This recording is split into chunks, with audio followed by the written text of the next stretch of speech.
You said about your health, right? You said, was it a heart attack? Heart attack and then a stroke. How close were those together? The stroke was a few months ago. What?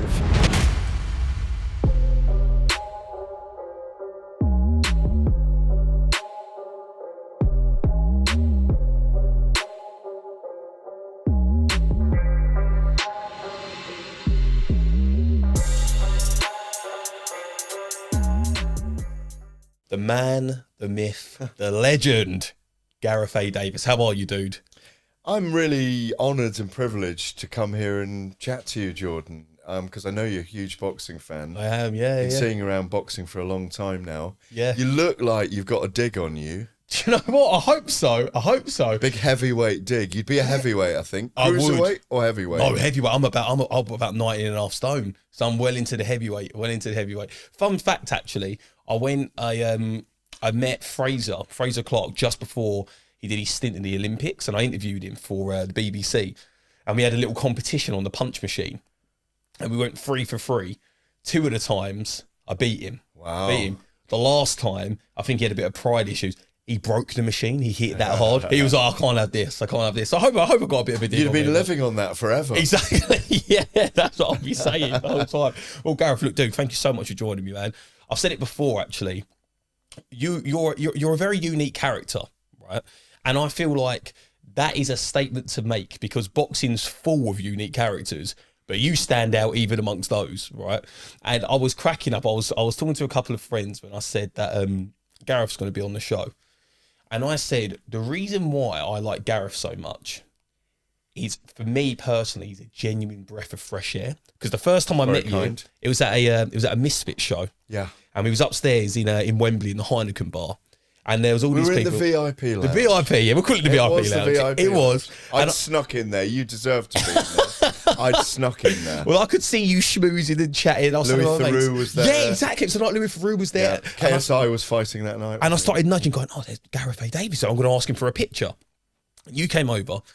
And I was like, Gareth, it's lovely to meet you. I'm a big fan. Can I get a picture? And you shook my hand and you looked at me dead in the eye. And this is things people don't normally do. You looked at me dead in the eye and you went, should I know who you are? And I found it hilarious because so many people would stare at you with that sort of vacant expression, but go, oh, hello, mate, and try and act like, and I was like, then I was like, do you know what? Gareth is as unique as he does seem in all of his interviews and in his work. And so essentially, it's an honour to meet you, man, and to actually have you on the podcast. Well, it's an honour to be with you, someone who shifted the paradigm. You guys came on and you changed something. Thank you, dude. No, I think people loved you. I mentioned to my parents tonight that I was coming to be on your show. And they were like, oh, God, we remember them. Everybody remembers you guys. Thank you, man. But they do. I think you touched the nation. You must feel that. I do. Yeah, diversity is an awesome thing. And we're really lucky to still be doing what we're doing. And we're going back out on tour. You have to come watch it this I'd time, love Gareth. to come. I'll bring my grandkids. Please do, bro. Please do. And yeah, we feel a lot of love. And it's nice, you know, because even though I've got a massive interest in the boxing world and, you know, I do radio and stuff like that, it's sort of like these culmination of kind of skills we've picked up. But it's allowed me to be sat here and chatting to fighters and chatting to people like you who are so heavily involved in the sport. So I'm really fortunate and really grateful to be here. Well, diversity is a word that everybody it's vogue, isn't it? Yeah. And I think there was something in what you guys had that kind of captured a moment. It's all about diversity now, but then it wasn't, maybe. Yeah, true. No, you're right, man. And, you know, I mean, you mentioned about me. I know I'm a tall poppy and I've always stood out, really, because I like to wear what I want to wear. Mm-hmm. I've been a bit of a lunatic in my life. You know, I'm a granddad now and, you know, I'm probably a little bit more tempered. But I've always liked to kind of live on the wild side. Yeah, you know? I get that. But I think... And in this, you know, because you've been well known for a long time, you guys are household names, you're household faces. And, you know, in my small niche in the boxing world, you know, I've had mentors and, you know, you mentioned standing out and maybe being unique or whatever. I've had mentors who are quite unique. There was a guy called Burt Randolph Sugar in America, fedora hat and cigar, and you learnt from those guys, and he used to do what I do now, which is do tons of interviews, build up a fight, get involved as a hired hand into an event. Just just been in New York recently doing the Teofimo Lopez Josh Taylor fight, and I've invited over there to do interviews, to get inside the fight, if you like. And I think what my point I was coming to was, nowadays, and you had it for a long time, probably a decade, fame is a weird thing. Being recognised is a weird thing, and it's kind of what you do with it. Yeah, that counts, isn't it? It's a strange thing. It's a strange thing to be recognised anywhere. Yeah, exactly. Whether it's through an airport or in the middle of Soho or, on a plane, people want to chat about your thing. And I don't know. I don't know how people, and I don't want to turn this into an interview on you, but there's a joy in it. It kind of keeps you going when you feel people's enthusiasm, or they enjoy your work, or they remember a moment, or I'll get people saying, "God, I remember when Deontay Wilder took his glasses off, mate." And do you know what? In your face. I said that about you in the intro. I said that. Really? I said you never back down. That you always deliver, and the fact that I've watched that clip a lot, right? And all jokes aside, I feel with a lot of fighters and a lot of people on a fight week, we understand that to a certain extent it's real, but for some it's pantomime, right? They want to get views, want to get this. Yeah. It felt like on that day, Deontay Wilder was ready to start cracking skulls, man. He felt so, you could see it. He looked so intense, and it's just you having to look directly up because he's like about 1.5 foot taller, just staring straight down. And it's like, it feels like a weird thing that, as a boxing and combat sports journalist, you would find yourself in that situation. I was like, who's fighting him, you or Fury? It was a really odd exchange. Well, one of the weird things that happened when I went to Lopez and Taylor in New York, I met Lopez the day afterwards, and when you're covering a British or European fighter, the overseas fighter is always calling them, we know they're your boy. Yeah. And so there's always this element of, I know you're on their side, not mine. But I had, before that happened, spent 3 days in Tuscaloosa, Alabama with Deontay, and had time on my own with him. And I found him an amazing person. I felt like I connected with him as well. We sat in his gym. It's in the woods. Wow. And Tuscaloosa, Alabama is, it's like the deep south, isn't it? And it's an amazing place to go to. It's so black, and it's a privilege to be there, to experience that, He's a very proud black man. Yeah, he is. Very proud. Until this day, we remember that. But he'll talk about slavery, and I think that day, Deontay was very upset that everyone was giving Tyson a wide berth for his mental health issues. Yeah. And he said, if I'd been drinking, and I wouldn't have got that. And he's right. He hasn't had that berth given him in America, that wide berth. And so I kind of got what he was doing and saying, and he'd had a go at Radio Raheem that day as well for the same thing, like saying, come on, realise, stand up for me. And the weirdest moment, the funniest moment, I mean, I didn't feel intimidated at all. Probably stupidly on my part, but because he is a huge beast, and he is one of the biggest punching heavyweights of all time, is as he's taking his glasses off, I was thinking, shall I take mine? And David Alorca, Chicky Sport Dave, or David Alorca, my William Hill partner at the time, was filming it, and I was thinking, shall I make this really funny and take my glasses off? Thank God I didn't. Yeah, I think because it might have just sparked. It might have just tipped you over the edge. Do you know what? We are going to get onto you in a minute, Gareth. I've been talking for a while. I haven't asked you a question about yourself yet, but a question about Deontay Wilder while we're talking about him. Do you think it's a bit strange that I don't think there's much that he could have done much better? I mean, I know he's a bit out there, but he's a good talker. He looks the part. He's a heavyweight. He delivers.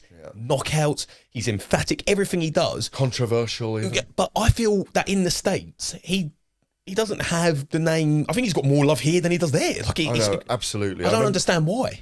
I remember one day when he came to TalkSport, and in fact, me and Dave Alorca recreated the moment outside the news building on London Bridge afterwards, and because he watched it back and he said, I don't even recognise myself when I'm like that. The switch goes in these guys in fight week.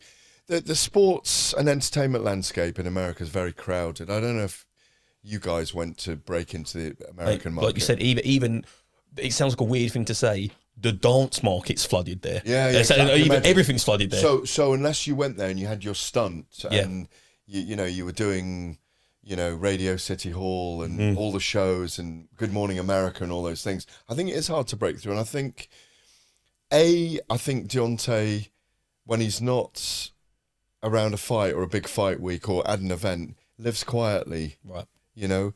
But I also think that the big names in America, American names in the last kind of 20 years have been Mike Tyson and Floyd Mayweather. And America kind of likes a bad guy who's a boxer. Yeah. I think. Yeah, no, but we're great proofs in the pudding, really. And you've got to kind of play the heel. And at times he's played the heel, like he said some awful things, really. Like, I want a body bag. I want someone in a body bag in my career. And he doesn't come across like that. I don't think he was pushed enough. I think he could have been over here the last 3 years. I think he should have have, 5 massive fights. And earned more money. Yeah, I think really No, but when we were at TalkSport that day, everybody was out of their desks. He was mobbed like a superstar. I completely agree with you. I just think it's down to, he was in a dip in the time when he was in his pomp in those, whatever it was, 17 world titles or 11 world titles in a row that he won. He was in a dip when boxing didn't have a fulcrum, it didn't have figureheads at the time. And it was really the end of Mayweather and Pacquiao, that whole kind of 8 to 10 year era, which I was very privileged to be a part of and at all their fights. But I completely agree with you. I think, I want to call him a wasted talent, but, you know, he's after the Saudi money at the moment, isn't he? That's there. Look, a lot of people are, right? Oh, they all are. And it's stalling the sport to an extent, but then it also makes me feel, because now the ball started rolling Saudi wise, it's too late to stop it. So it kind of feels like I'm all for it, because it feels like that's the only way to make stuff happen, because everyone now wants that. Everyone wants that. It was at one point everyone was talking about the zone money when they first came in, and they were signing people up left, right, and centre. Everyone was like, "Oh, let me hang on for a minute," and then that leveled out. But Saudi seems to be the only place that, when you're talking these astronomical funds, like my dad was a professional fighter, right? And I remember he told me when he fought, must have been banjoing people all the time. Hey, when he fought for the British title against Hugh Roy Curry, and I think like the amount he'd said he got paid, I think it was something like, I don't know, $3,000 or something like that. And then I'm hearing people now, like, of course these are world title fights, the world's way more open, there's more people watching, but when you're hearing figures of, oh, I'm not signing for less than 50 million, and I'm like, dude, it's just gone out of control. It's crazy. Yeah, but I think everyone's got their price, and I think it's an unusual time. There isn't money like that available. Even Vegas can't provide that kind of money at the moment. So, and you know, you've got a group of heavyweights at the top of the tree, maybe the top 5 or 6, right at the end of their careers. They know they're cashing out the last couple of fights, and it hasn't come to fruition. It's been a very frustrating 3 years, I think, if you go back to lockdown, when there was talk that Fury and Joshua had signed a 2-fight deal. Yeah. I think since then, even though we've had some fantastic fights, 2 brilliant fights or fascinating fights with Fury and Usyk, 2 brilliant fights after the draw between Wilder and Fury, 2 brilliant fights between those 2 guys. I mean, I've worked radio or newspaper or bits of TV on all of those fights. And really, apart from that, we haven't really had, you know, the crossover of all of them. Because if you put Fury, Usyk, Joshua, Wilder, Hrgovic, Zhang, Joyce, Dillian White in that mix, we should be having 4, 5, 6 massive fights a year. So many. And like you say, it's when someone earns 15 or 20 million from one fight, though, these guys are fighting at the end of the day, and you can't force them into the ring. Of course not. And I think it's a very unnatural thing to do when you've got hunger. The old Marvin Hagler quote, you know, silk pajamas and all that, you know. And as he also said, you know, if you go into camp, you go into prison. Go into prison, you know. And I think when guys get wealthy and they get accolades, and when they do get well known and they don't have to fight, I do think the drive goes away, and they're getting older and they're in their early 30s. And we've just reached a moment on the chessboard. I always say 3 things. especially with the heavyweights, ego, timing, and money. And then we've reached a point in the chessboard. It'll all play out in the next year. Yeah, it has to. It has to. It has to. We'll lose some fights that we should have got. Yeah. We may never get Usyk and Joyce. We may never get Wilder and Joyce. We might still have to see. Yeah. I mean, in my view, and I know this is an evergreen show. You know that in my view, Tyson Fury should have fought Zhilei Zhang this summer. Agreed. Usyk's obviously fighting Daniel Dubois in Poland, and then you get those two to meet. Joshua fights White at the O2 Arena. I love the bad blood between those two. It's always got to entertaining. happen. And Wilder should have fought Ruiz, and then you get the winners meeting in Saudi in November and December. Game over. Yeah. But there's always jeopardy, and there's always banana skins, and you know we're in an age where social media is so powerful. The prism that it is, the echo chamber that social media is. They're arguing on YouTube channels between each other without really talking. I say that the fact that this is why I love boxing so much, and you know we could talk about this all day. So I'll say this, and we'll get on to you, Gareth. We can talk all day. I'm not in a hurry. Shall I tell you what the reason I love boxing so much? It feels like it has a factor that's unique to it as a sport. Totally. That people will sit there and the fans are as interested. Eddie Hearn's bigger than most fighters, are as interested in the hashing out of a contract as they are the actual fight, how it got to that stage, why it got to that stage, who spoke to Frank Warren's son, and George Warren spoke to Eddie, but he won't speak to Frank Smith. And we go around and now there's a new player, Ben Shalom, on the thing, and now this is happening.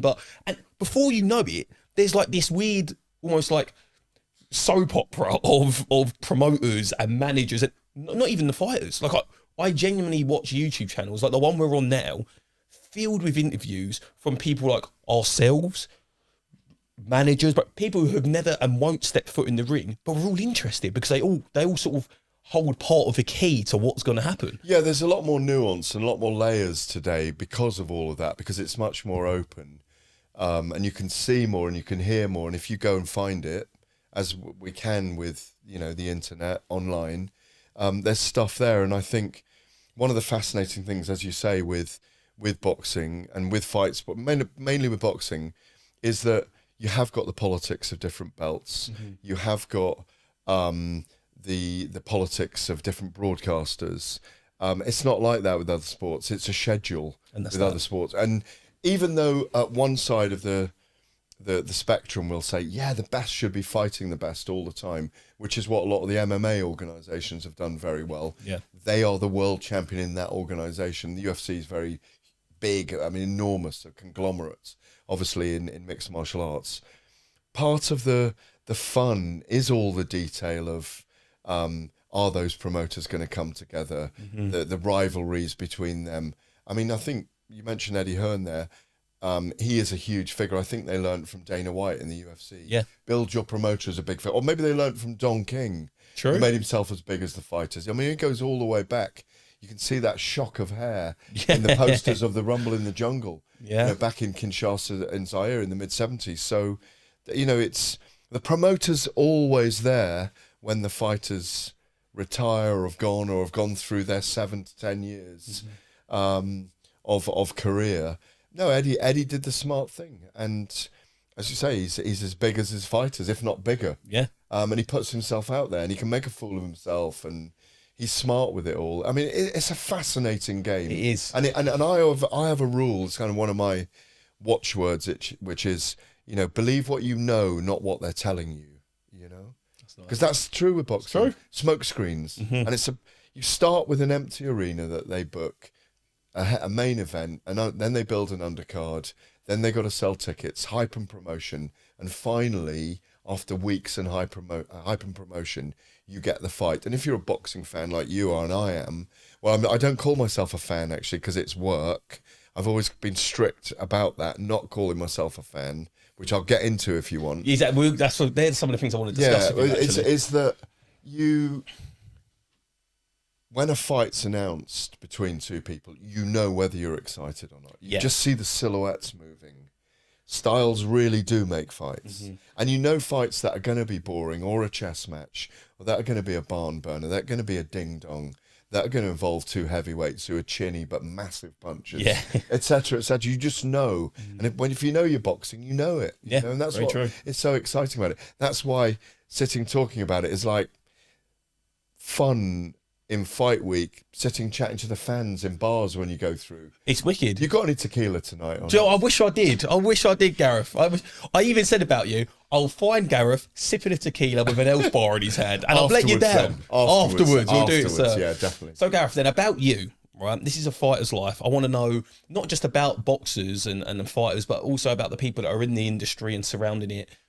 We said it earlier, you're a very unique character, right? Childhood-wise, how have you gone from, I don't know much about your childhood, you know, so what was your childhood like and then brought you to here? Because I'm not sure if boxing was a part of your childhood or it wasn't, but you're now obviously one of the biggest journalists in the game. So how has that happened? But my childhood, God, it's a long story. I mean, I had travelling parents that were in the forces and then in the Foreign Office. I went to boarding school. I was hyperactive. They call it ADHD today, I think. Right. I was always into sport. I played a lot of rugby and a lot of cricket. I've always been into martial arts. I can tell. I bet we was talking about the clip when you nearly kicked Carl Froch in the face. Thank God I didn't. Mate, did he just get a new nose as well? He just had his nose done. Thank God I didn't. You would have seen the cobra. Carl's a lovely guy, and we've had a few spats over the years, like things I've written or things I've said, but he's such a stand-up guy. Again, I like his honesty, and yeah, I mean, Bruce Lee and Muhammad Ali were massive heroes for me growing up. I was born in '65. It's that time, right? It's that time. Yeah. I just loved it. And those two were enormous. Posters on the wall. Used to listen to Ali's fights with my dad. Always wanted to watch. You're too young for this, but Sports Night used to be on a Wednesday night, and it was always the last thing on the show. On Sports Night on a Wednesday night on the BBC was the boxing. So it was 10:30, 11 o'clock at night. I used to beg my dad if I could stay up. I just loved the idea of combat. I like warrior culture. And I wouldn't call myself a fighter in this life. I mean, when I played and have played sport and trained martial arts and done sparring, I do understand. And I mean, I don't understand getting ready on weight for a fight at a certain time, a certain place, certain time. But I have empathy for every single fighter. But I know what it is to commit. Yeah. I know what it is to go to in your mind say, right, I'm embracing oblivion here. And I mean that. And I'm an old guy now, but you still have it, you know. And I mean, I don't play sports anymore. I cycle and paddleboard now. I cycle, paddleboard, and love. That's what I do now. Love that, Gareth. No, but I went to China for a year when I finished university, and I studied martial arts for a year there. My parents were there, so I was going anyway, but I studied fighting with a stick, a kun it's called, in Wushu. We did all the movements, really. I've done Wing Chun for street fighting. Really? I used to do with a great teacher in Camden, kickboxing, sparring. But, if I'm honest, I mean, I kind of believe in love and peace, really. Yeah. But for example, I always find it amazing that I always use this analogy. When you shout "fight, fight, fight" in a playground, everyone runs to the corner to watch it. You want to see the toughest kiddies, right? We're fascinated by it. I remember David Hay telling me stories about he'd call out kids from the local schools. Say who's the hardest in the local school. He'd look forward to it on a Friday, and they'd meet at 4:00 and fight, and loads of people would come and watch. And I probably would have been going along and organising. I can remember there were kids wanting to fight me when I was young, and I always had boxing gloves. This is when I was like primary school. Really? To boarding school, and I'd organise a ring, and we'd box with one glove each. Or I liked it as rules, you know. Yeah. But I think I've been involved in a few fights while I was younger, but I'm not really someone that is looking for a fight, you know. And I think the guys that we're covering, they just have that DNA, whether it's nurture or nature, whether it's how they've grown up, where they've had to defend themselves. I mean, before we came in here, fantastic group of little kids outside, weren't there, in the gym next door to us, next to the studio. Like, they all just piled up to see you. Yeah. And you, Gareth. They wanted to see you, mate. No, but it's popular. It's fashionable now. And I think, when I went to a boarding school, public school where we played rugby, it was a tough existence. I was there in the 70s and early 80s. Probably my best sport was cricket. I was captain of the sport. We were national champions. I wanted to be a pro cricketer by the time I was 16, 17. So what changed for you? How did you get into journalism from wanting to be a cricketer? Grew my hair, went to uni, started smoking some weeds. Living life. Yeah, living life. I still played for the university, played rugby for the university. But I think, my parents worked all over the world. I grew up in Poland and Russia, Vienna, Berlin, Nigeria, China and Hong Kong. I was all over the world with my parents in the holidays and so on. I think the idea of not having a broad life, and I've worked probably, I think I totted it up in lockdown when I was having a lazy day. I've jumped here from childhood to working life, but I've been a journalist for 32 years, and I've had the privilege of working, I think it's 40 countries, over 100 cities. And I think, again, because I'm a bit hyperactive, I just like being stimulated, and I like change. I don't think I could have done one thing in terms of like played pro cricket or something. And just done that, yeah. No, I don't think it would have suited me. I think I'd have got bored.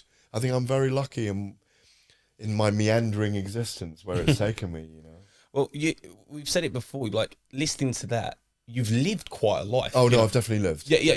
When you get to a stage where you're working in over 40 countries, you're experiencing these things, and you're around some. The reason as well that I love boxing as a sport is that the fighters themselves, and I think it's hard when you're looking at them on TV. It's only when I've met people who've been at shows, I've had the chance to interview and chat to them. They are not normal people. No. And I don't think you can ever quite understand that unless you're around them enough. Yeah. And it's like when you spend your life surrounded by these people, right, Gareth? But that being said, in your field, I'm one of the people who's a big fan and follows your work. But then I see comments, I see this and that. Some people, you are a bit Marmite, right? Some people aren't. Yeah. Some people are onto you. Yeah. Like some people, when I say onto you, some people like are on your case. They're not to my face though. And that's the interesting part, right? It is interesting. How do you handle that kind of stuff? Like, what gives you that 32 years in the game? Obviously, you've got a passion for it. What gives you the grit to say, like, 32 years in, I'm as passionate about it as ever. I'm going to fly out to New York. I'm going to fly here. I'm going to get back after 2 hours sleep, come and do a podcast. Yeah. What gives you the grit, the drive? Why? Well, there's two things. It's like I was saying to you earlier, when people recognise your work, when they see you, that really is nice. And also, if you're in Vegas and you've been chatting to people in their 80s who've been doing it, the late, great Don Chargin, who was a promoter, amazing to listen to stories about Sugar Ray Robinson from people like him, and they want to take the time to spend with you. I have a voice, and I've worked really hard at, being a journalist. Obviously, I know I do more high-profile things than just writing, presenting, and on the radio, working as an ambassador for William Hill and doing some TV stuff, like you do. We're hustlers, aren't we? I've always seen myself as a hustler and a bit of an underachiever in some ways. I've heard you say this before, Gareth. Why? Because there's so much more I could do. But in your field, I love music, and I've done stuff in the Paralympics I'm very proud of. I covered Paralympics for anyone else. I've done 8 summer Paralympic games, 7 or 8. Wow. 3 world awards for the Telegraph, writing about it, presenting on it. Learning that it doesn't matter what you do to people's bodies, you can't take the spirit away. You can't. It's there. Yeah. It's there. And I identify with that. And I think when I feel low, and I've had a couple of trips down mortality lane with my own body, heart attack, stroke, in the last 4 or 5 years, and I'm getting into my late 50s now, because of the ravages of life. If you can dig deep or not. And I think sometimes people insult you. I don't get it, because my rule is I'll say to you, hopefully, what I'll say or write about you when you're not there. Yeah. So I've got a clean conscience in that way. And I think it's a bit of an illness when people attack you it's mainly social media. Which is the weird part, right? There's that. I mean, it's a bit of an illness. And I take it as a compliment, frankly, because... sometimes when people say, "What the fuck are you wearing today?" Like they'll do it because my arms are out or whatever. Well, I'm going cycling for 3 hours after this. I want my arms out, and I feel confident. I'm proud of my body now. Yeah, man. I worked really hard on it recently. I was 220 pounds. I'm like 12 and a half stone now. Wow. And I'm fit, and I feel comfortable. I feel comfortable in what I wear. I've got my own style, and it takes years to develop your own style. So it's and there's that. When people kind of go hard on... I'm not an extremist. I am maybe in my own life, but I'm not an extremist about the way I feel about other people. Right. And so I don't have extreme views about other people. I don't want to create enemies. I don't have a need to. I know I have rivals. I know there are people who are jealous or people that want you to fall. But when it comes to generic views, I just go, yeah, but you haven't done this for fucking 32 years. Yeah. You haven't been where I've been and done what I've done. I'm wrong sometimes. I have views. And we're in fight sports, particularly in boxing, it's a sport of opinions. So I'm not really getting to the point. I'm skirting around this. I do care. I think we all care what people say or think about us. But unless those people have a genuine chemical dislike for me. Yeah. I don't feel like I am going to have a row with those people when I meet them because I don't have that kind of energy. Yeah. But I need a reason. Give me a reason, and that's fine. Then it's different. Give me a reason. Yeah. I do. Do you know what I mean? I know exactly. You're similar, I think. Yeah. Again, But you just get love all the time. So. Do you know what? So I would say 90% of the time we're really fortunate. I would say to my face, 100% of the time, everyone's lovely, and I'm sure same for you. Everyone's really cool. Everyone's it's really amazing. Nice. It inspires you to and keep it's lovely. Going. Yeah, online and stuff like that. Of course, there's been incidents and things in the past, and you do a performance or this and that. And there's been it got at one point for me, I this is, to be fair, was in real life. I had to end up moving house because I had people come into my house. I was having cement chucked over my cars. So we performed on, it was Britain's Got Talent. It was years ago now, it was 3 years ago. And it was when like the whole Black Lives Matter sort of movement was going. And we had we did a performance of the summary of 2020, which was the year when George Floyd was killed. Yeah. And part of our performance was about that. And oh man, it just went off. I think it got like 25,000 Ofcom complaints. I had people coming up to my house. In the end, it all sort of turned around. The negative voices in the room always seem loudest at first, and they are few. They are few because they're so loud. For the first part, they feel like many. I had people coming to my house, chucking cement on my cars, trying to break into what, my. Though? People just didn't like our opinion. Like, bearing in mind, it was. They were going, you snowflakes, you this, you that. I'm like, mate, you're the one who's coming to my house and threatening me over a dance, and I'm the snowflake. Yeah. It was really intense. But you're right, because you're just expressing what is deep inside you. 100%. So. And like we said, it all turned around in the end. That same year, we won a BAFTA, I moved house, like we moved on, and everything's fine. And, but what you said I found very interesting. You said you don't care what people think about you. But you do. You do. Yeah. But you try and, I think everybody deals with things in their own way, right?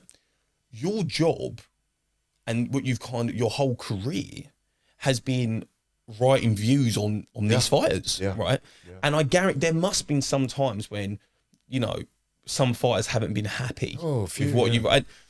Do you find that they take it past? Because you're talking about them as a fighter, not as a person. But do you find sometimes they take it past that realm? It's personal to them. I think for about the last 20 years, I don't think as a human being I was aware enough, probably till I was in my mid-30s, that everybody has feelings about what you write about them. Yeah.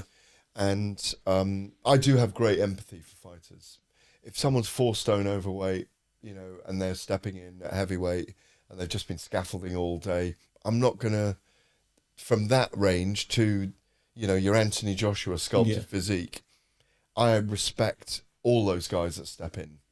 As I said, I kind of alluded to earlier, or even said, my rule for writing and broadcasting is I'll only say or write what I'll say to a fighter's face. Fair enough. Where I've got in trouble before is with a couple of people, or a few people, can't remember them all, but I know there was one with Dillian White. There was a headline in the Telegraph about, there was a story about which heavyweights had tested positive for banned substances. And he was upset at the word cheat in the Telegraph headline. And he sent me a nasty message, but I really like Dillian, and we just sorted it out. No, he's brilliant, and I hope he wins a world title eventually. And if he sticks it, I think he will. Really? If he can stick at it past when 2 or 3 people who are there now have gone, no, he's got to stick at it. He's a warrior. Liam Smith was upset with me once over something. People misinterpret what I said sometimes. Yeah. Or there's Chinese whispers, or have you seen what so-and-so said about so-and-so? And Liam was upset. I think he heard that I'd said he'd let his family down. And I may have said those actual words. I never went back and had a look. But he was very upset I'd said that. When he didn't make weight against, I can't remember what it was, Liam Williams or someone. But there are disagreements with fighters, and I'm very aware that it's very dangerous to get too close to fighters as well. Do you know what, Gareth? This is what I wanted to ask you, right? You're a very personable guy. Like, even we've met a handful of times, but chatting, I feel like, mic's on, mic's off. We could sit for hours and have a chat about boxing, about life, we could chat about anything, right? Which I think is awesome. Yeah. I wanted to ask you, because I know sometimes I've seen flack. I've seen you get stick for people saying, "Oh, Fury's fanboy," or this or that. Do you find it hard? Because no matter what, at the end of the day, we're all people, right? Yeah. And your work, I don't think people realise it, is massively hinged on your relationship with fighters. And access. Exactly. Or for all of us. That's what it's hinged on. In life, it's that. So if you're closer to some than others, do you, let's say the Fury AJ fight comes off sometime in the future. Yeah, well, I hope so. You are really close to Fury. Yeah. He does give you access. You do spend time with him. Yeah.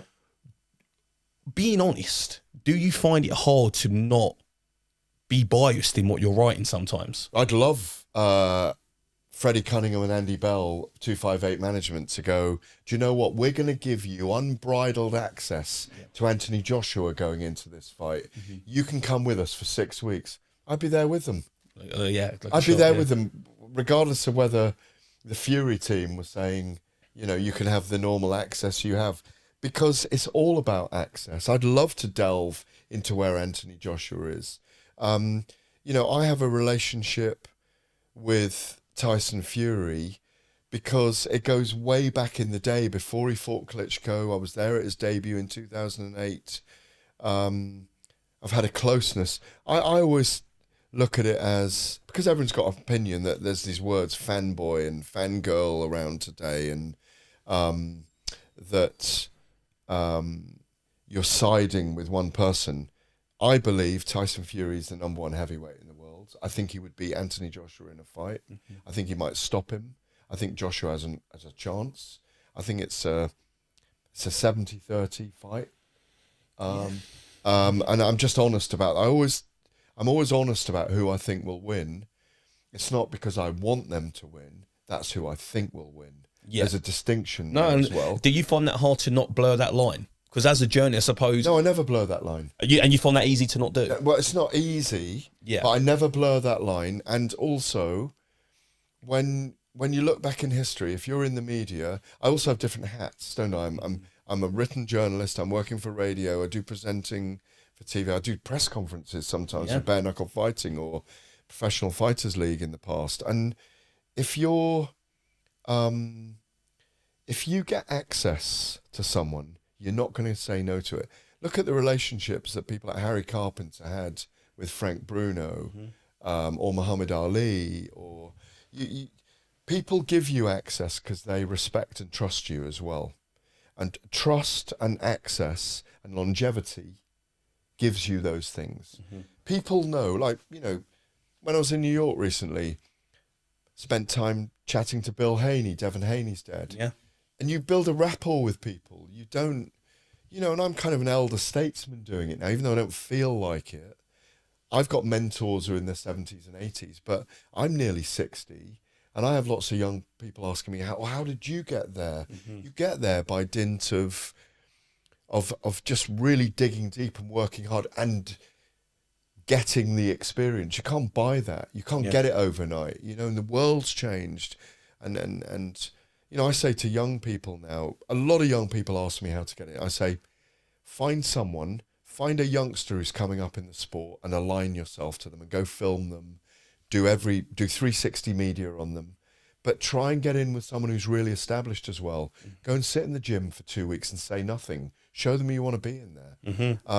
Be close, because you mentioned about being as human beings. You know, you've got to take life lessons into your work with you, and it's a very organic job. You know, journalism requires a lot of stamina. The fight industry requires a lot of stamina.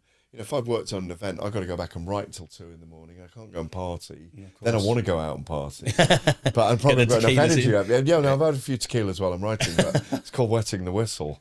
But the thing is, it's like, if you don't carry the lessons of your life with you in your work, if you don't create a body of work, I'm always so taken aback when, you know, young fighters say, "Oh, I know you, I love your stuff," and I take that as, I've seen the way you talk about people or the way you write about them, how you want to. I'm really into narrative, you know, and the drama of what people do and the respect for putting themselves on the line, bearing their souls, bearing their spirits, win or lose. And I think to be a Boswell for those people, to be a scribe, to sometimes be able to describe their lives like they can't at the beginning, is a blessing and a gift. Yeah. So, I mean, in answer to what you're saying,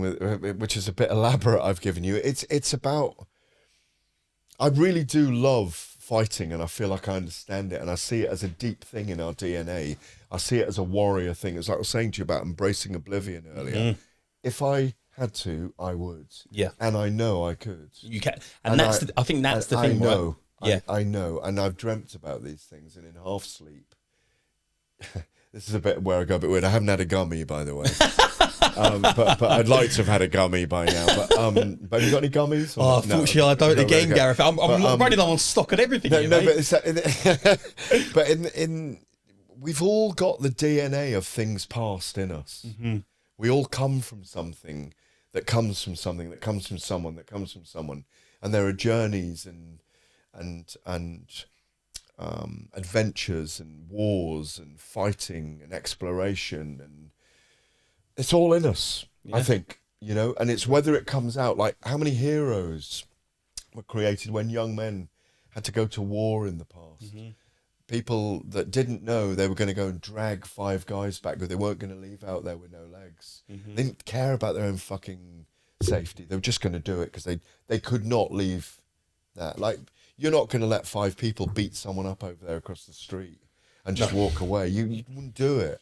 I know you wouldn't. You wouldn't do it. Do you know what the thing is? You're going to shout, you're going to say something. I think, like you said, when you said, of course, that's a bit different to see it reaching oblivion and knowing you can do it, embracing it if you have to. I would like to think that morally I couldn't let that go. I would like to think I'd be the first one out the door. But it just happens. Yeah, it just happens. But I feel like they're the sorts of things, and this is what I wanted to ask you, Gareth. You're obviously a man with a lot of lived experience, you know, and you kind of know those things because you experienced them. You have to sort of be in them.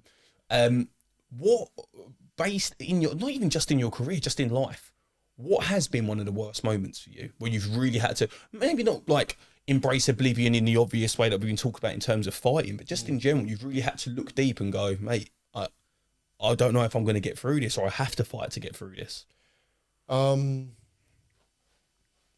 there really obvious ones that happen to you and it's daughter being ill, wondering what was going to happen to her with the brain disease. She's fine now. 7 or 8 years ago. I've got 2 daughters who are in their 30s. Divorce, recognizing and facing your own mistakes. facing your own mortality a couple of times because things that happen to You said about body. your health, right? You said, was it a heart attack? Heart attack and then a stroke. How close were those together? The stroke was a few months ago. What? A few months ago. But it was a transient ischemic attack, which was a small blood clot in my brain. Is this like out there? Do people know this? I've mentioned it a couple of times now. Mate, because I follow your work. I watch you. I know, all but I the time. don't. I'm quite private, really. I've got to say. So, I mean, the fact I didn't see a gap in Gareth A Davies' presence. No, weirdly, I was in the hospital down the road. I went to A&E. I had to go to hospital, and I was even interviewing Jermaine Franklin in the hospital room. I was in a room on my own, and I ended up. This is what I mean about. It was just for the Joshua fight, and Franklin was available to do a Zoom for TalkSport and for me. So. But I'd had the blood thinners. I mean, they were checking on me every couple of hours. Had my laptop with me. In fact, before I went to A&E, I grabbed my laptop in a bag so I knew I could. Honestly, that to me is the craziest sentence mid-stroke. Hey, Jermaine, how you feeling about that? To me is just, you know. I'm very driven, I think, and you know. I don't know. I just can't fucking do nothing. Is there a point? Is there a point though? But being that driven becomes unhealthy. You know, well, it does. Do you create those hard moments in your life? You do. And I said I'm not an extremist in terms of the way I am towards other people. I'm kind of an extremist in the way I live. Maybe you know, I'm not a vicious extremist, but you know, I mean. You know, I've really enjoyed myself. You know, I have partied hard, not so much now. But I'll have a tequila in my coffee sometimes. You know, you know, I do look after myself. I never used to sleep much. I burn the candle at both ends. Always on the move, working for so many outlets. Really driven to support my family. But not really realising that I needed to sleep and all those things. I didn't sleep a lot in my 30s, you know. And I think it's just an energy. I can't help it. It's a life force. Is that? Have you always had? I've controlled myself a bit better now in my 50s. Do you feel like I've always had it? You've always had it. Always had Has it? Did it increase when you say the term "facing your own mortality"? Did it drive you to be like, I've got to get more done? I don't know how long I've got left. Like, does it give you that sense of urgency? In lockdown, I had my heart attack before lockdown, and it was a big event. I did have to go and have surgery, you know, stents, and you know, I was blocked. I wasn't working. I thankfully, as we get older, it's really important that we make the right executive decisions. Executive decisions in any moment is so important. I've learned that. And like ridding yourself of anxiety in life, yeah. Mm-hmm. We all have a lot of anxiety. There's a lot of anxiety that's pressing down on us, I think. Yeah. From everywhere.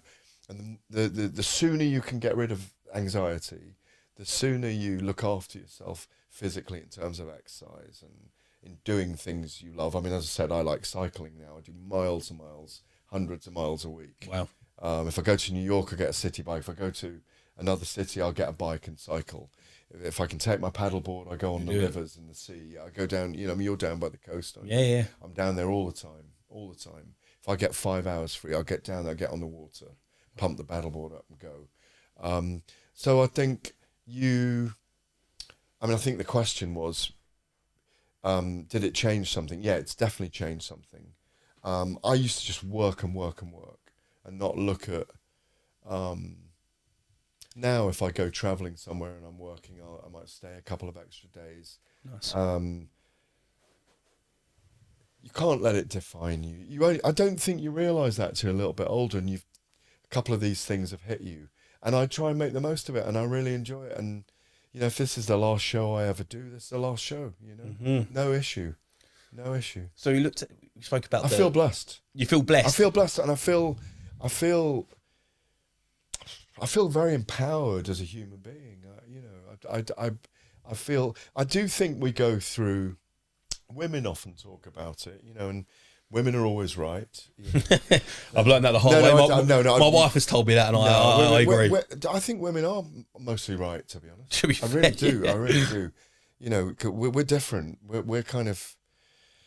I don't know. I think we are the workhorses. That's how I see it. Mm-hmm. No, women are amazing. Yeah, You know, yeah. and when you have a woman that loves you, it's even more amazing. So we do have to listen to them. But I think women often talk about we often talk about the ages of women, but we don't really talk that much about the ages of men. And there is a maturity as a man that comes late, and there's, you know, we've got to try and be leaders eventually and be statesmen, because we have trained that loony in us. Yeah. You know, because I think we've all got it. Yeah, we do. You know, we've all got it. We spoke about, obviously, some of the lows there, the health scares, you know, life events that I feel like are a lot more common than people realise, like divorce, and unfortunately, you know, a bit of mental health, bit of these sorts of depression, things. and What has helped you, or what for you has been the best moment? Can be career or in general life. What has been your best moment in life? Those things that mark them for you. Well, obviously, I really love my daughters. You know, I've got fantastic parents who are still alive. And That's incredible. If you don't mind me asking, Gareth, how old are your parents? My parents are both in their coming up to mid-80s. My mum was an orphan early. Wow. Her brother brought her up. She's a very loving woman. You know, my dad's really intelligent. You know, had a great career. They travelled all around the world. They've given me so much because I feel genuinely like a child of the planet. You know, culturally, colour. Yeah, I love all of it. I love colour and I love culture, and I think it shows. It does. I hope it shows.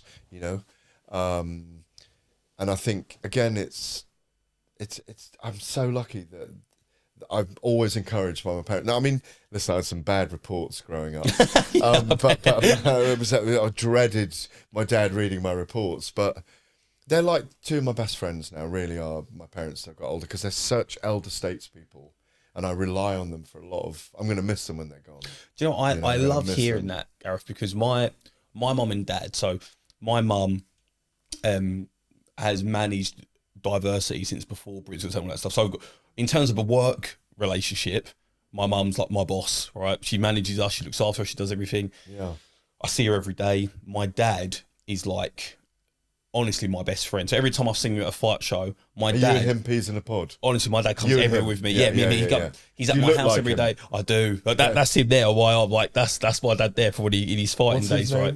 Funzo Banjo. Funzo Banjo. What a name. Yeah, it's a cool name, right? Is he a musician? No, he was a boxer. I know, but he should be a musician with that name, Funzo right? Banjo. And that's amazing. What's the origin? Is it African? He's Nigerian. Nigerian. Yeah, well, I've been there and I enjoyed it. Yeah? I enjoyed it. Yeah, he was... Dad went to see Fela Kuti in Awolowo. I'm not Fela Kuti.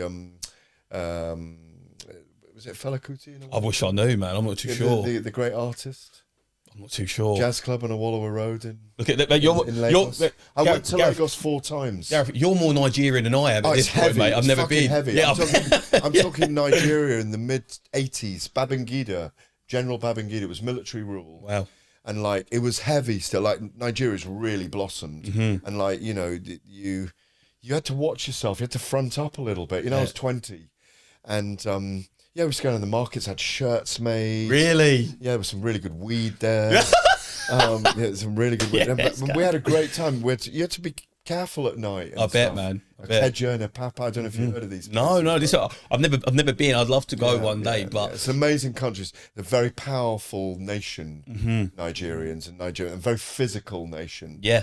Oh, is it Funzo Banjo? What a name! It's a cool name. Right? Where's he from? In Lagos. And is he Yoruba, Hausa? Yoruba. Okay. Yeah, man. He's cool. But yeah, like I said, he's like my best friend. He comes everywhere with me. Like the moment his first grandchild was my son, my first son. Yeah. And the moment he was born, within a month he retired, and he sees these he sees his grandkids every day. Like he's there when they get back from school, and then he'll go to like my brother's house, see his kids, come back, help me put mine to bed, go back every day without fail. Where did he grow up? He grew up in So he grew up in Lagos, and then he came to the UK and went to a boarding school in Scotland because his dad was a chief in Lagos, and then his dad went back to Nigeria.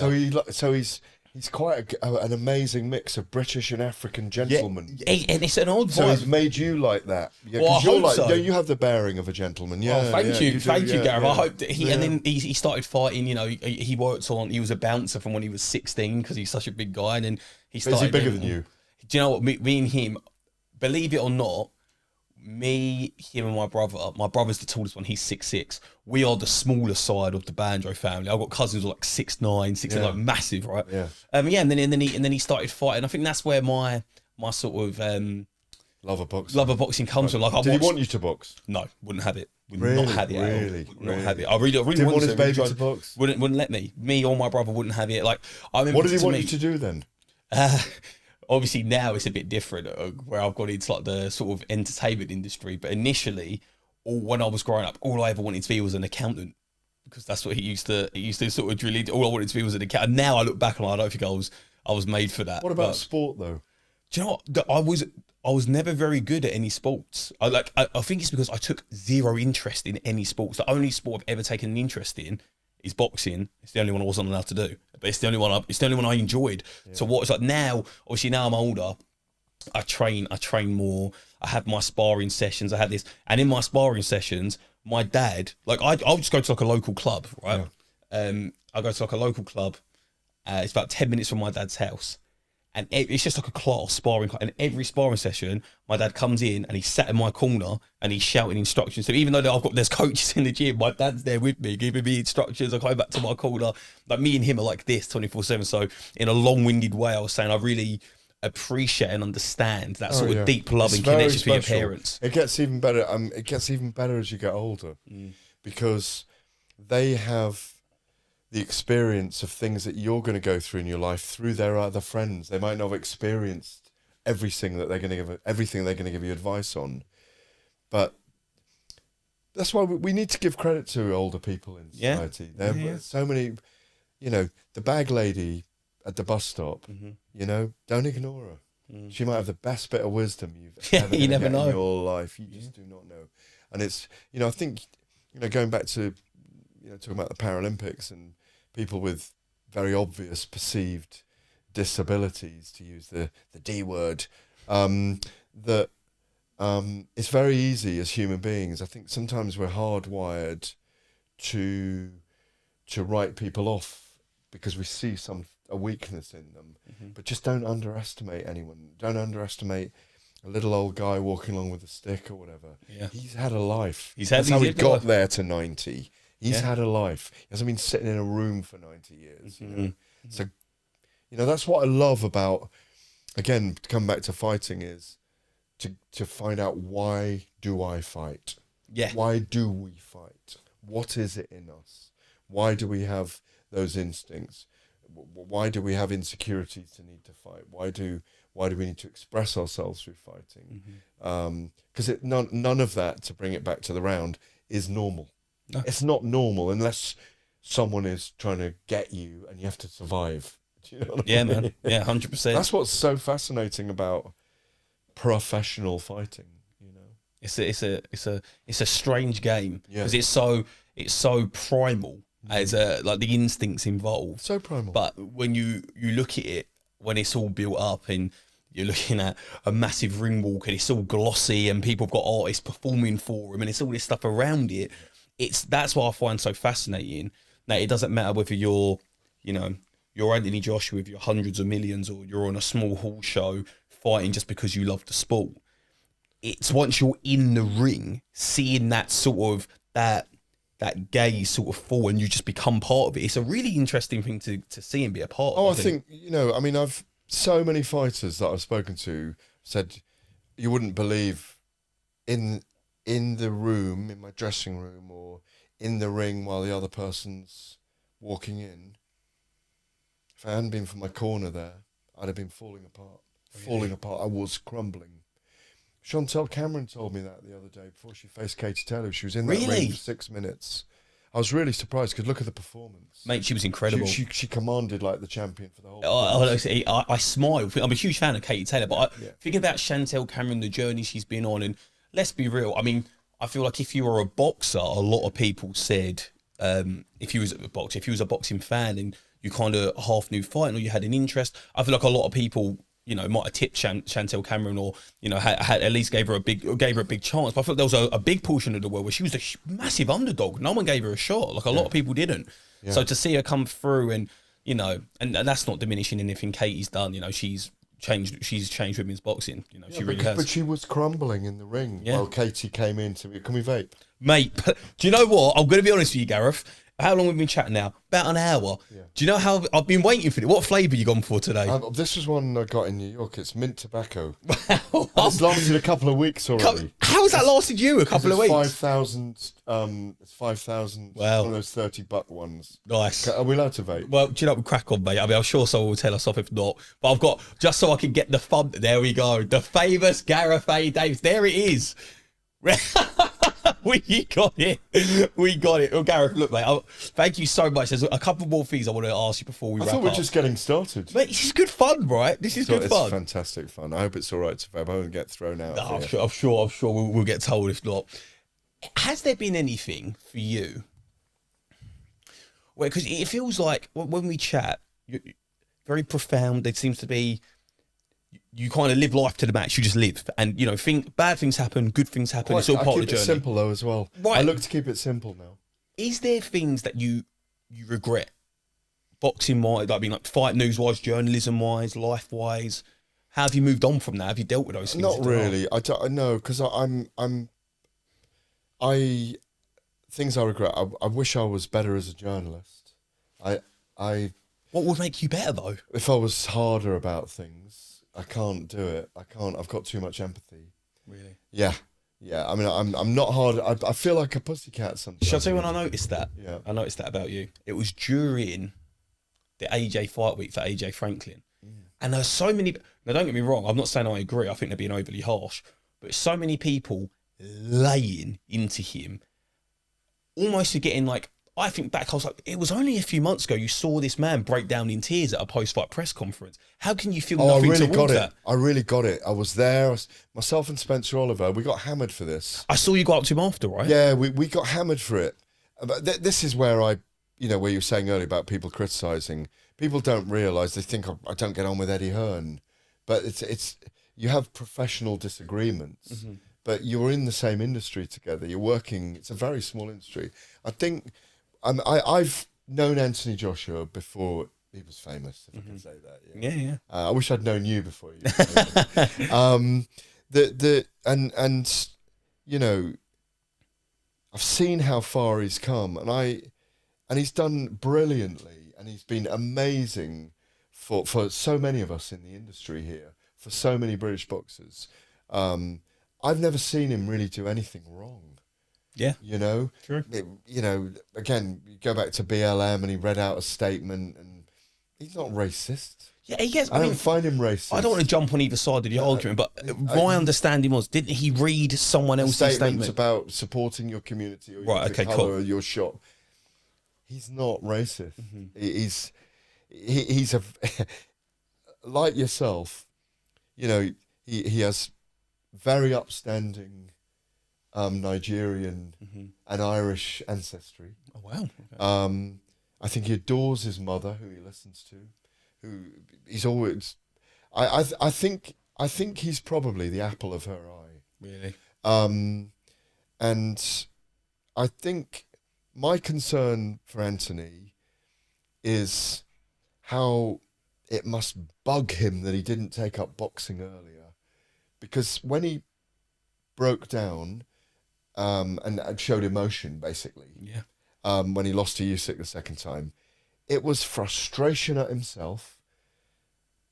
I don't care what anyone else says. I had that fight 5-4 to Joshua after 9 rounds, and then he got it taken away from him. Yeah. He got finagled out of the fight by the skills of Usyk, and that's what frustrated him. That's that he's a perfectionist.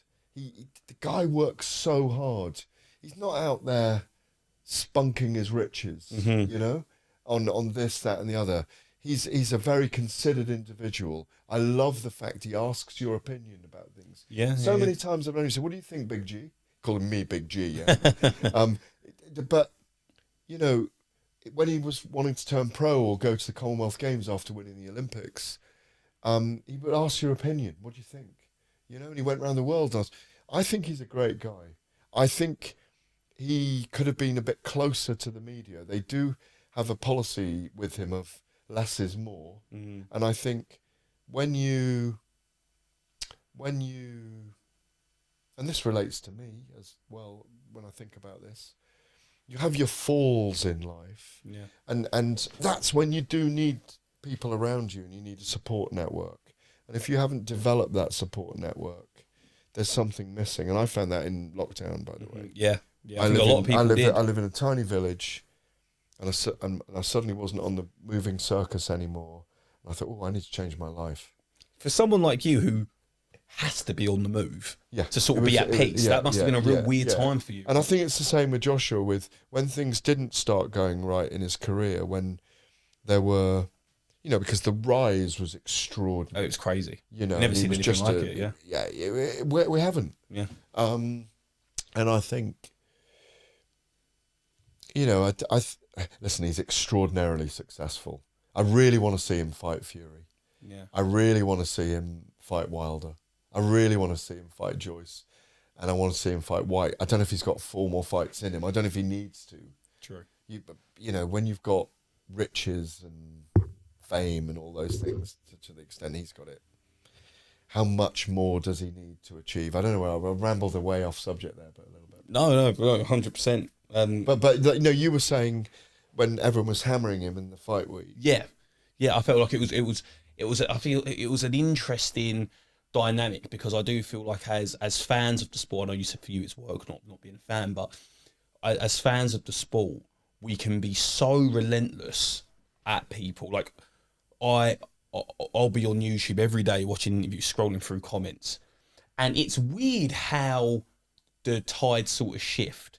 Whether it's something, of course it was big news, but something smaller like a Fraser Clark and Fabio Wardley argue about the British title, or whether it's about Fury now. Yeah. At one point, if I go back 2 months, Fury was, couldn't do anything wrong, untouchable, everybody loved him. Now, I'm sick of excuses, I'm sick of this, you're dodging, you're this, you're a fraud. And it's like, these are the same people in a matter of weeks. And I do think that when you're Anthony Joshua, personally for me, I kind of found, when you've built this image of perfection, even if you didn't mean to, the way he talks is sort of like profound and sometimes in riddles, and you have to think and decipher it. And he looks a certain way, he trains a certain way, he lives a certain way, everything about him. When you're up here, there's not really much, and I don't mean up here in terms of what you've just achieved. I mean up here in terms of like, he doesn't mean to, but it's kind of almost like moral superiority. Like I look at AJ in certain aspects and go, man, if I worked as hard as him, and that I could be doing this. And then on the flip side, I've said this before, I find it hilarious. In the same way you'll listen to an Anthony Joshua, like inspirational quote, there'll be Fury going, I drank 10 pints and knocked 3 men out. But then he's number 1. And it's this really odd kind of thing where you got to try and find the right balance of it, to be relatable and be real, but also be motivational, aspirational to achieve what you've done. It's like this really weird sort of thing. I think it's an odd balance to try and strike. Fury is an enigma anyway. And I think Joshua had this conversation ages ago with Eddie Hearn. He's a bad guy trying to be good. And, do you know what? And when that side creeps out of him, I think people love it. I think people love it. They do. And because it's him. It is him in some aspects. My first meeting with Anthony Joshua was at York Hall, Bethnal Green, and he was about 19, and his thigh was on my seat. He's got big thighs. Yeah, big guy, And I remember saying to him, excuse me, your thigh's on my seat. And I was obviously sitting next to him that night. Yeah. Surly. He was really surly. I always tell him that story. Yeah. And he's with one of his mates from Watford. It was a small hall show that night at the York Hall. And the next time I met him, he was silver medalist at the World Championships, amateur. And he came and presented an award to a tiny little girl for the Telegraph National School Sports Awards at Twickenham. And he was everyone fell in love with him that day. And then obviously he won the Olympics the following year. But I think, I've never forgotten what John Jones, who I think is one of the greatest fighters we'll ever see, the UFC heavyweight champion, and former light heavyweight champion, who I worked around for years, when I was doing a lot on the UFC and presenting or being part of TV work on that and with the Telegraph. And he always said a thing, and it always stuck with me. I remember interviewing him one day at an airport, and he said, I always keep to the 10-80-10 rule, which is 10% always love you, 10% always hate you, and the 80 just swing in the 80% swing in the middle. Yeah. And I think it is a little bit like that. True. I think it's even more so with the echo chamber of social media today. I think, I got hammered the other day for not being tough enough on Frank Warren's PR on Tyson Fury when I was presenting on TalkSport. But, they had an issue with something I said, which was I'd done a podcast for TalkSport in the midweek that I do, or a radio show, and said that I thought Fury was desperate for a summer opponent. I think he is desperate for a summer opponent. It's very hard to find him the right opponent. Yeah. I mean, we talked about how it really ought to play out. I saw Zhili Zhang in America recently, and he was calling him the Gypsy Queen. That was his line on it. You know, but I don't think Fury's bothered. I think he'll swing back into favour. But I think that whole negotiation around, I don't think he did himself any favours on social media, but Usyk and his team are waiting for the big money from Saudi. You're not going to tell me that they weren't all looking at the Saudi money, and that's why it fell through. It's all about timing, ego, and money. But look, these guys. Look at. If you look back, and I covered the kind of end of his career, if you like, Mike Tyson. Look at where he is now and how he is, and he's amazing. Yeah. And as he says himself, probably shouldn't still be here. The baddest man on the planet, one of the most famous sportsmen or characters we've ever seen, certainly in boxing, certainly in sport. Look how he's turned his life around and where it is now in his mid to late 50s, where he's been through so many things. The tragic death of his daughter, I think, changed him. His very young daughter. That was the accident, like the treadmill, right? Yeah, exactly. And you think about all the things he's gone through, and I know he's a weed smoker these days. And he's involved in all of that world. But I love watching him. And then every now and again, you see him talk about the dark character that's still there. I remember going on a speaking tour that he was on, and him saying, the weirdest thing for me is most people come up to me and they say, Iron Mike Tyson. And he said, when I look back on that person, I hate that character. I hate that I'm not that anymore. But that's what people remember you for. And I think when these guys that we're talking about now look back, I just hope they look back and go, we had all the fights we could have. Yeah. Because it doesn't matter if they're defeated or undefeated. It doesn't matter if... I had a kind of back and forth with Anthony Joshua the other day about when he was fighting Jermaine Franklin, he was saying, I'm not an entertainer anymore. I'm doing it for me and for the money. And I said, you're an entertainer. We're watching you for this. That's why we're watching. It's entertainment. Whether it's the same with Amir Khan when we were on the road with him. You knew he was going to get knocked out 5 times in his career. But while he was fighting, it was just thrilling. He was there, yeah. Yeah, and I think it's the same with Joshua. It's quite thrilling. You're nervous for him at times. You are, really are. But that's part of the complexity and nuance of boxing. That's why we love it. It's not normal. Expect the unexpected. Like we said, fighters, they're not normal people. No. And the stuff they do is superhuman, the commitment, the mindset, everything about it. And that's why we have to look after them as well. 100%. We have to look after them. Gareth, mate, thank you so much for being on A Fighter's Life. It's been super insightful. Genuinely, I wish we could just keep going and going and going. I've had a great time. I want to leave the mic to you. Anything you want to say to the listeners? I mean, you've given us a lot of life lessons. You said some really cool things. You spoke about people who love you, people who don't so much. I mean, you've given advice about life, facing your own mortality. We've touched base on a lot. Is there anything else you want to say? No, it's just a pleasure to be involved at a time in the world when people want to dig deep into things, go narrow and deep, and it's nice to be involved. It's nice to still be around, and to be doing something that, in an industry that I fit. Yeah. Maybe we're misfits, Don't say that too much. You get the boxing purists upset if you say that too, exactly. Mate. No, it's a pleasure to sit and talk to you. And I think what I'm going to say about you, because it's your show, is, and this is what I try to do, if you give of yourself and you're open and you engage and you touch with other people, you open them up. And because if you're closed and if you're a communicator, you stay open with people, don't you? Because that's how you get them to open up and be as own. I think you're doing a fantastic job. It's a pleasure to be on. Gareth, mate, coming from you. Come on my show. Please. Fight please. Club with Gareth A Davies. Bang. Get that promo in there, Gareth. Every Tuesday night. Gareth A Davies, thank you very much. We'll see you soon, dude. Thanks, Jordan.